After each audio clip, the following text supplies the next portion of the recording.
Welcome to another edition of Bases and Balls with our good friend Jim Rosenhaus, voice of the Cleveland Guardians, with us on 93.5, 1590 WAKR. Finally coming back home, by the way. Rosie, let's talk about this starting rotation because we were banged up with a couple of guys in the DL, and then there's a couple of guys who have taken advantage of some opportunities here with Logan Allen and Bybee, and they've looked very good. So going forward, this is going to be interesting with the rotation because you've also had Plesac, who has had some of his struggles. So get into this starting five or maybe starting eight that we have with the Guardians right now. Yeah, I think when Tristan McKenzie and Aaron Savali come back, it will be an 8-man rotation, right?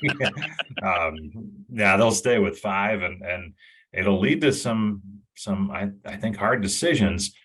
But I think what Terry Francona always says, and what I'm sure you and I have learned over the course of time in baseball, right now you have six who are healthy. Tristan McKenzie and Aaron Savali are still a month away. I think maybe Savali's a little closer, but who knows what happens between now and then. That's an eternity in baseball. So you cross that bridge when you come to it. Now the shorter bridge is what happens starting Friday night against the Twins. There is an open slot there. There's been speculation that it's going to be Peyton Battenfield, but certainly we'll know soon. But Tanner Bybee and Logan Allen have certainly done enough to stay in the rotation for the short term. If they continue to throw the way they have, obviously they would stay in. But then, if you really look further down the road, they'll probably have to manage their innings because they're young pitchers who haven't thrown in the big leagues yet. So they're not going to go out there and let them throw 180 innings. It's just not going to happen. So there's so many things to this. But here's the thing. We saw Shane Bieber again, really good on Wednesday night. So, you have a quality starter there. Cal Quantrill threw very well on Monday night, and it looks like he's starting to come around, and we see the 15-game winner from a year ago. And then the two kids plus Battenfield. So we'll see. There's a lot of options, but it's nice to have some arms that you feel really good about. And that's what Bybee and Allen have done here the last two starts for both. With us is Jim Rosenhaus, Bases and Balls here on WAKR.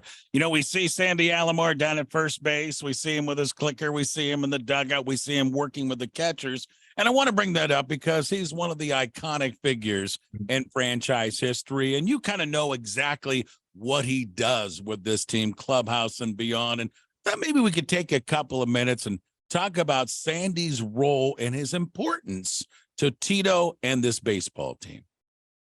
Ray, it's funny. I think sometimes first base coaches can get lost in the shuffle. What do? They don't have as much responsibility as the third base coach, waving runners in and going through signs and all that. But Sandy is such an asset to this team. It's no coincidence that they have been at or near the top in stolen bases. And I don't think you would say that Cleveland is head and shoulders above the rest in terms of overall team speed, but every base runner, regardless of their speed, gets a huge boost because Sandy's over there. He studies pitchers, he studies catchers, what Cleveland base stealers can take advantage of, and he has that perspective as a really good catcher, so he kind of knows what they're looking for too. And then the work he does with the catchers is second to none, and it's been a new situation for him this year because the catching core is new to him. And so he's really had to try and get them up to speed on the expectations here of defense for catchers. And it's really high. So he's a big part of that too. He's hit some of the biggest home runs, by the way, in franchise history as well. And then finally, Road Warriors. I think I was reading that the Guardians have played more road games maybe than any other team in baseball so far this year, or at least they're near the top, and here we are in our division. We're still right there. That's encouraging to me because this team has played a lot of games on the road, and now they're going to come home this weekend and into next week. But we've got a lot of home games yet to go, but they fared pretty well on the road. Yeah, I got my wall schedule out here, Ray, and I'm checking that out. And then you're right. But you're right, though. They've actually played better on the road than they have at home. So, it's funny. Tito talked about that, and he said to him, The only advantage to playing at home is you have the last chance to hit if you're trailing. And but outside of that, he said, the crowds don't really bother this club. Um, and they play well regardless. If you're playing good baseball, it doesn't matter where you are, but it is nice when you're at home because you do have the last chance to hit. So it will be nice to be home and maybe settle in a little bit. This is their longest homestand coming up of the season, with 3 teams coming in and a couple of off days in there. So it's a real nice chance for players to settle in and hopefully get comfortable and get on a roll here. They haven't had that yet. Well, let's do that. Starting tonight, we've got the Twins for 3. Matter of fact, I can't wait to get to the ballpark Saturday. I'm coming on up to the game. And then you have the Tigers next week, a team that's playing better baseball. Talk about these 2 teams right now, Twins and Tigers. Well, the Twins, a lot of people thought that they would be a contender this year, near the top of the division. And I think if they didn't have injuries last year, it might have been a lot closer down the stretch, but they were just torn apart by injuries. So they're trying to stay healthy. They have a little bit more depth in terms of starting pitching, and they're off to a good start. So they'll come in as the first place team in the division.